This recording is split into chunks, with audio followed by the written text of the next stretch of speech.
Christian parenting.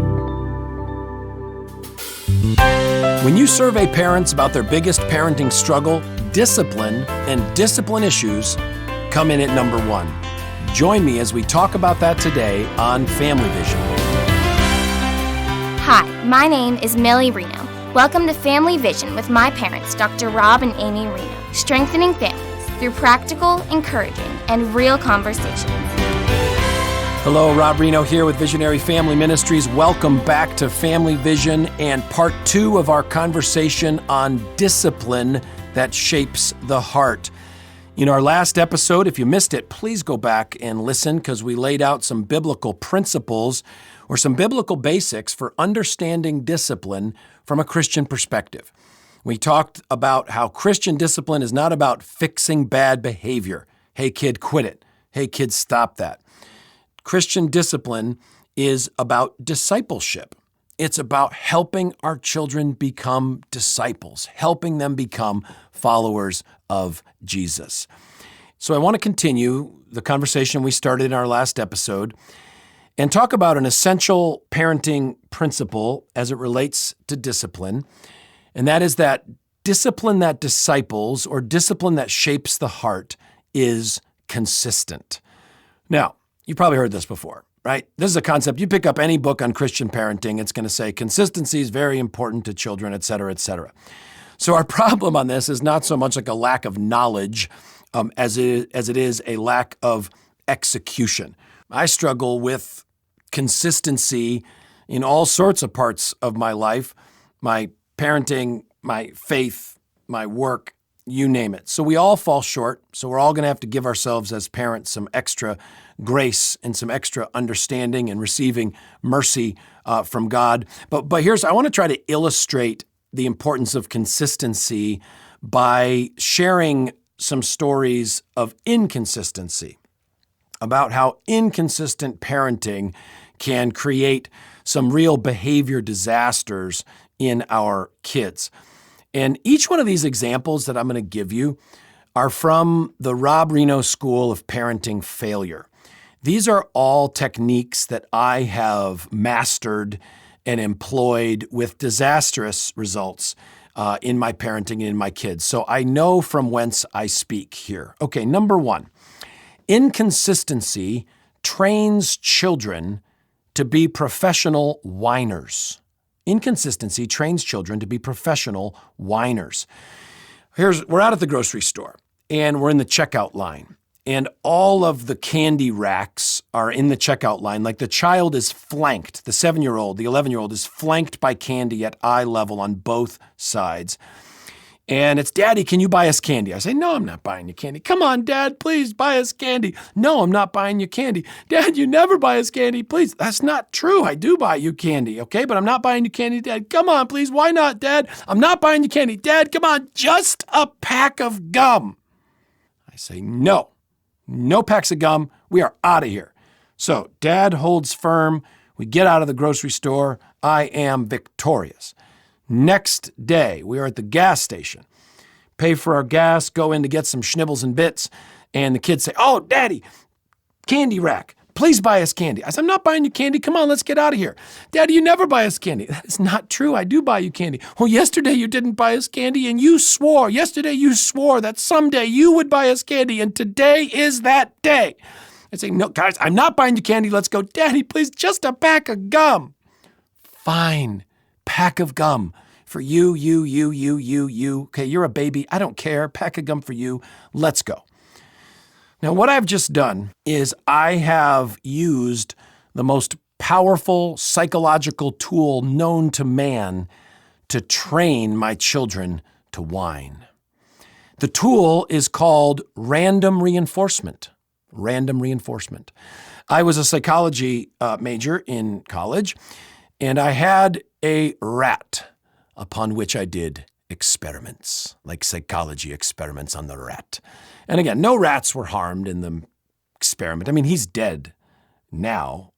I did not kill him. What I mean to say is I'm sure he's dead now. This was many years ago, but I didn't kill him. It was all very humane. His name was Nebuchadnezzar.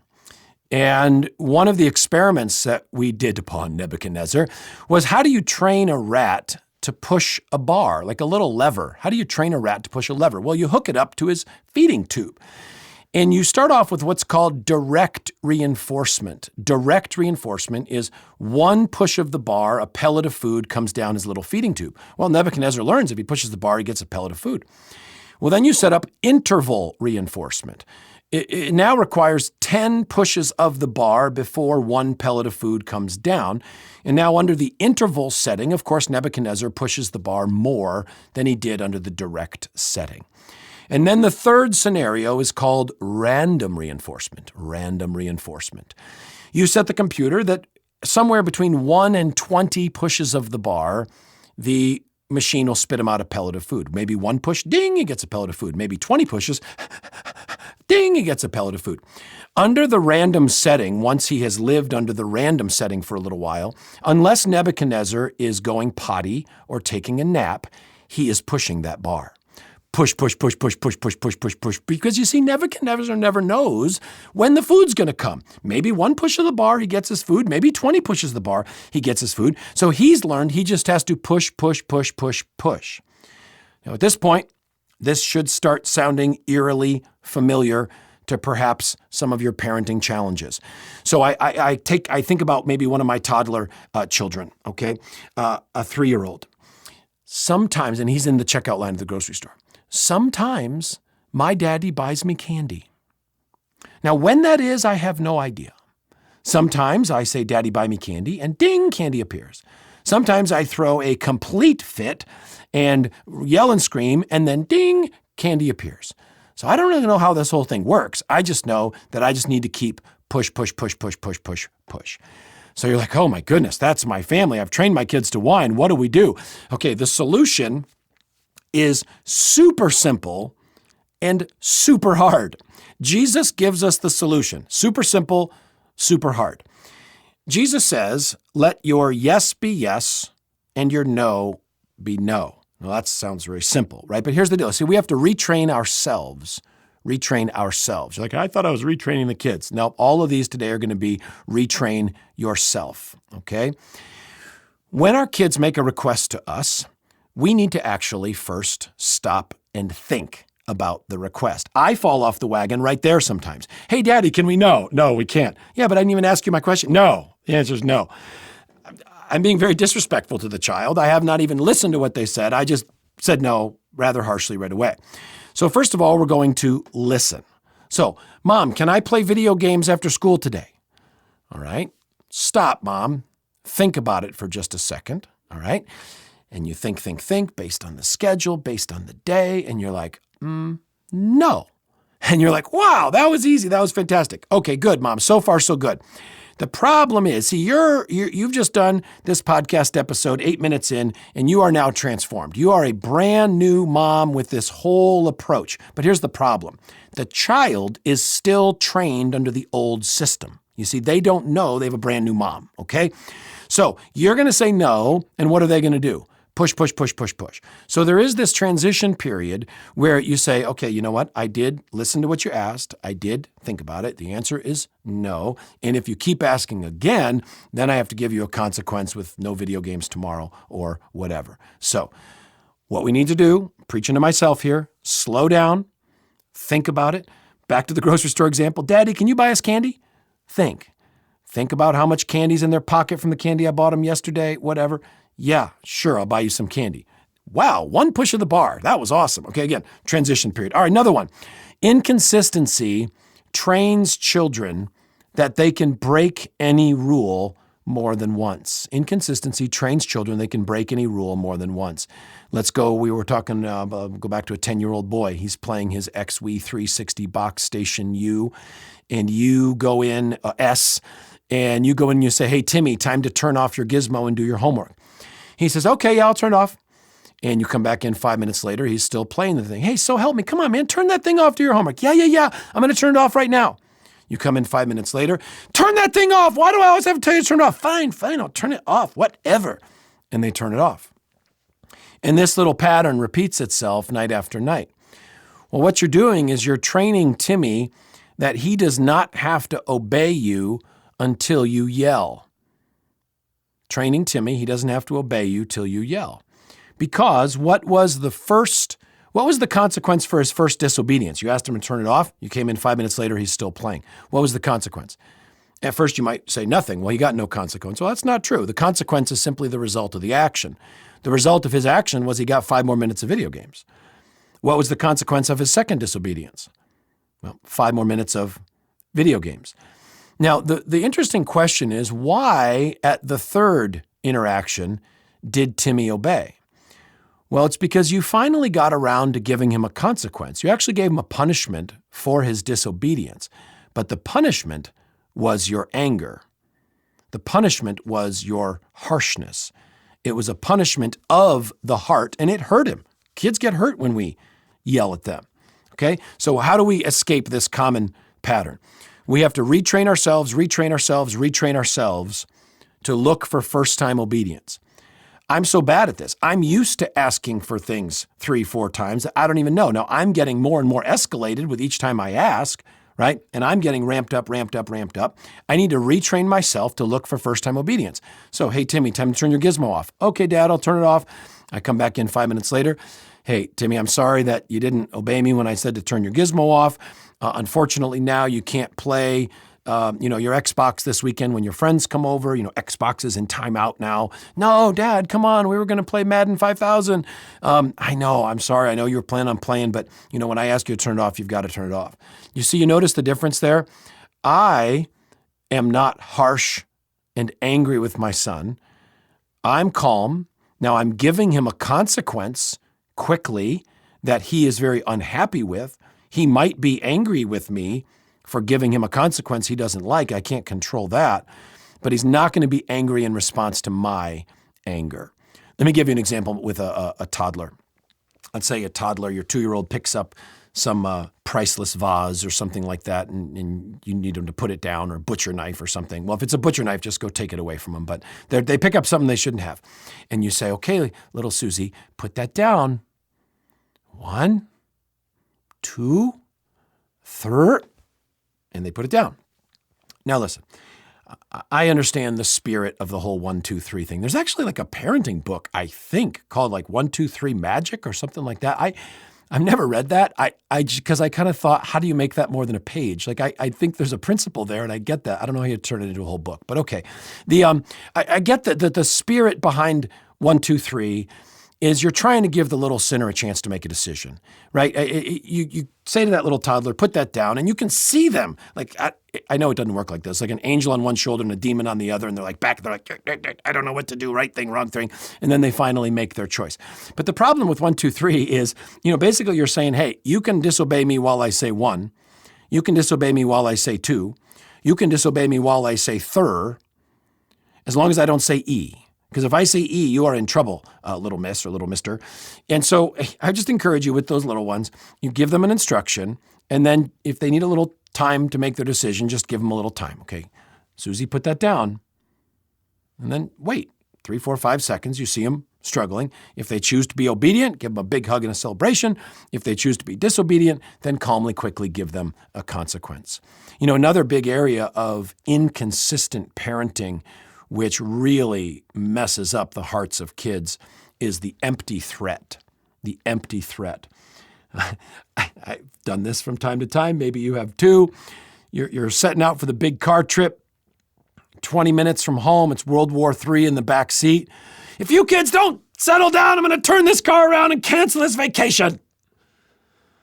Now, how much time did that buy me, right? Maybe 60 seconds. Like, he's going to cancel the trip, man. Cut it out. Like, that's my line. Don't cross my line. No, you crossed the line. You're trying to just like put the fear of God in them so that they'll stop doing what they're doing. But the problem is it doesn't last. I mean, maybe you because you're not going to cancel the trip. At least I hope you're not. I'm not going to cancel the trip. I saw an example of this in the grocery store. It made me really sad. I was at the end of a grocery store aisle, and a woman came around the bend, and she had lost her daughter, lost this little girl. Where's my daughter? Where's my daughter? Well, the daughter was not far away She was just in the next aisle over. She had failed to make the turn with mom, so the whole crisis was probably over in 10 seconds. But this mom grabs this little 4-year-old by the shoulder and kind of roughly and looks at her and says, I would have left you here. Stay with mommy. And this girl's crying, obviously. And so I thought about this. Look at this mom. Now, I don't think this mom would abandon her daughter at a grocery store, although maybe this mom would. She seemed a little unhinged. But look what she's doing. She's using this fear of abandonment to try to get her child to be motivated to stick with her at the grocery store. You see the empty threat? I'll give you an example so that was with a toddler. Let me give you with a teenager. A child who grows up in this home, a 17-year-old comes home late, all right? Supposed to be home at midnight, comes home at 12:30 or whatever. And dad is there, okay? So help me, you come home late again, I'm going to take away your driver's license. I'm not going to let you get a job. I'm not paying for your college. And the teenager's there, arms crossed, staring off at the side, rocking back and forth. Dad's got the finger in the kid's face, and he's just waiting for dad to get done. Dad gets done yelling all his stuff, and that teenager says, are you done? Dad says, yeah, I'm done. Kid goes off to bed. Dad goes off to bed, hard-hearted, bitter, angry at each other. See, here's the thing. You know what that teenager knows because he's grown up in that family? He knows that his punishment for being late, the consequences that he's getting for being late is the angry threats. That bitter, angry threat, the empty threat, the stuff dad's never going to do. All those empty threats from dad, that is the punishment. But what's the problem with that? It's a punishment that is embittering the heart of the son against the father. So, solution, something we've got to retrain ourselves with. Obviously, number one, being super careful about those empty threats. When we make those empty threats, making sure we apologize. But again, remembering to be looking for that first-time obedience so that we're not getting escalated when we've got bad behavior, to quickly, calmly give a consequence, and then shift into those discipleship, heart-based conversations so that we're not just talking about what we did, but we're talking about why did we do it, so that we're working in those two parallel tracks, helping our children with their behavior and then helping our children with their heart. Let me wrap it up this way.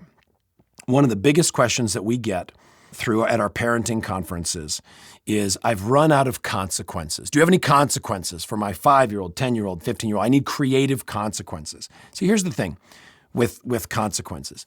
There's no consequence that will build virtue in your child.